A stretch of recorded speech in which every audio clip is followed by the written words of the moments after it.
Hello guys, आज हम देखेंगे आर डी शर्मा के बुक से एक्सरसाइज 4.5 का क्वेश्चन नंबर 13 का सेकंड वाला क्वेश्चन।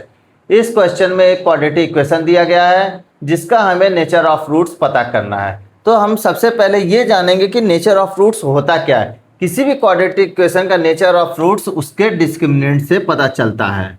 क्लियर है? अगर उसका डिस्क्रिमिनेंट तीन तरीके से हो सकता है डिस्क्रिमिनेंट, या तो ग्रेटर देन जीरो हो, या तो इक्वल टू जीरो हो, या तो लेस देन जीरो हो। ये तीन कंडीशन बन सकती है। अगर ग्रेटर देन जीरो है तो हमारा रूट्स कैसे होंगे? वो रियल और डिस्टिंक्ट होंगे। डिस्टिंक्ट का मतलब अलग अलग होंगे। अगर इक्वल टू जीरो है तो रियल और इक्वल होगा। अगर लेस देन जीरो है तो रियल एंड रियल ही नहीं होगा। क्लियर है? ये कैसे हम देखते हैं? ये सीधाराचार के सूत्र से देखते हैं। कैसे इसको प्रूव कर सकते हैं हम? x equal to minus B plus minus में अंडर रूट में B square minus 4ac upon में 2a।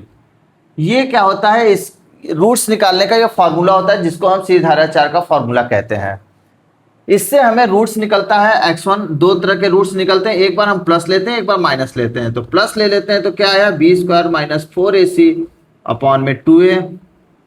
दूसरा रूट्स निकालेंगे तो माइनस ले लेंगे, बी स्क्वायर माइनस में 4ac अपॉन में 2a। अब देखिए यहाँ पे डिस्क्रिमिनेंट को जीरो करने की बात हो रही है। इसका क्या फॉर्मूला है? यही है, बी स्क्वायर माइनस 4ac। और यहाँ पे देखिए बी स्क्वायर माइनस 4ac कहाँ है? यहाँ है, ये है। इसी को जीरो अगर हम कर देंगे तो क्या आएगा? देखिए माइनस बी अपॉन में 2a। इसी को जीरो कर देंगे क्या होगा? तब देखिए यहाँ भी माइनस बी अपॉन में 2a। क्लियर है? अगर मैंने जीरो कर दिया, हम दूसरा वाला केस की बात कर रहे हैं। अगर जीरो कर दिया हमने, देखिए इसमें क्या किया? जीरो किया गया है। तो देखिए दोनों रूट्स कैसे आ गए? सेम आ गया कि नहीं? सेम आ गया ना। तो यहीं पे देखिए रियल होगा। रियल तो होगा क्योंकि दोनों वैल्यू कैसी है? रियल है। और क्या होगा? इक्वल होगा। इक्वल हो गया। इसी तरह से अगर हम दूसरा वाला पहला वाला देखते हैं,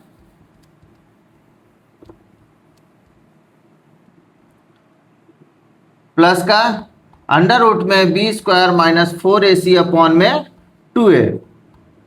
B square minus 4ac upon में 2a।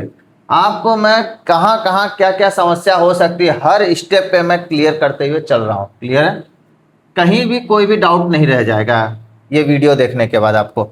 अब हम पहले वाले पे बात कर रहे हैं, इस वाले पे। अगर ग्रेटर देन जीरो है, अगर इसकी वैल्यू ग्रेटर देन जीरो है, ठीक है, मतलब पॉजिटिव वैल्यू होगी।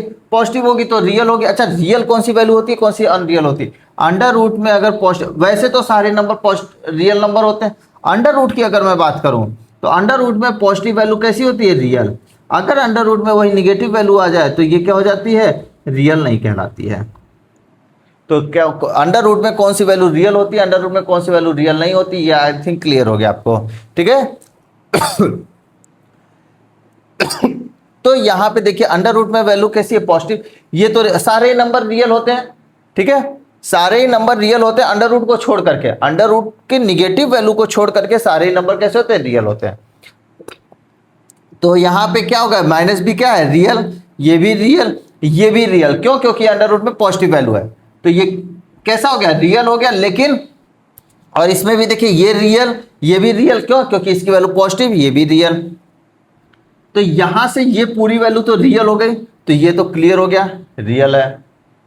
अब कह रहा है डिस्टिंक्ट, दोनों अलग होना चाहिए। देखिए किसी भी वैल्यू में, किसी भी नंबर में अगर कोई चीज ऐड करें या किसी भी नंबर में वही सेम चीज सब्ट्रैक्ट करें, सेम चीज ऐड करें, सेम चीज सब्ट्रैक्ट करें, तो दोनों कैसे होंगे? अलग अलग होंगे। ये कंफर्म है। कोई भी नंबर हो, आप 10 में ही चाहे एक बार 2 ऐड करिए या 10 में ही 2 को माइनस करिए, सेम नंबर को ऐड या माइनस करने पे वैल्यू क्या होगी? चेंज होगी। इसका मतलब डिस्टिंक्ट भी होगा।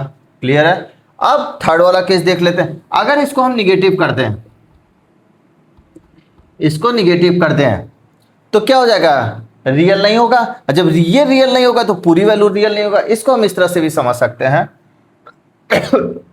हम क्या बोले? अंडर रूट में अगर वैल्यू निगेटिव हो गई तो ये रियल नहीं होगा, ये रियल नहीं होगा तो होल वैल्यू रियल नहीं होगी, मतलब ये रूट से रियल नहीं होगा। इसी तरह से ये भी रियल नहीं है तो पूरा वैल्यू रियल नहीं होगा। तो ये क्या होगा? रूट्स, दूसरा वाला भी रूट्स, मतलब दोनों रूट्स कैसे हो जाएंगे? रियल नहीं होंगे। इसको हम इस तरह से भी समझ सकते हैं। जैसे अगर x की वैल्यू अंडर रूट में -10 है तो हम क्या कहेंगे? x की वैल्यू रियल है कि नहीं? रियल नहीं है। क्यों? क्योंकि अंडर रूट में वैल्यू कैसी है? माइनस में। अगर यही चीज सेम चीज अगर ये हो जाए तो क्या कहेंगे आप? x की वैल्यू, मैं डायरेक्ट x की वैल्यू पूछ रहा हूं, क्या x की वैल्यू रियल नंबर है या नहीं? तो आप कहेंगे नहीं। क्यों? क्योंकि ये अनरियल है, ये रियल है ही नहीं। जब ये रियल नहीं है तो इसका मतलब ये पूरा ही रियल नहीं होगा। Are you getting my point? तो ये d की वैल्यू अगर लेस देन 0 है तो रूट्स कैसे होंगे? रियल ही नहीं होंगे। क्लियर है? तो हम इसका जो नेचर ऑफ रूट्स है, पहले तो पता होना चाहिए कि नेचर ऑफ रूट्स क्या। नेचर ऑफ रूट्स क्या? यही तीन चीज है, यही नेचर ऑफ रूट्स है कि डी डिस्क्रिमिनेंट की वैल्यू अगर 0 से ज्यादा है तो नेचर ऑफ रूट्स कैसा होगा? रियल होगा और डिस्टिंक्ट। अगर डिस्क्रिमिनेंट की वैल्यू 0 है तो नेचर ऑफ रूट्स कैसे होगा? रियल होगा और इक्वल। अगर डिस्क्रिमिनेंट की वैल्यू 0 से लेस देन है तो नेचर ऑफ रूट्स कैसा होगा? रियल नंबर नहीं होगा। क्लियर है?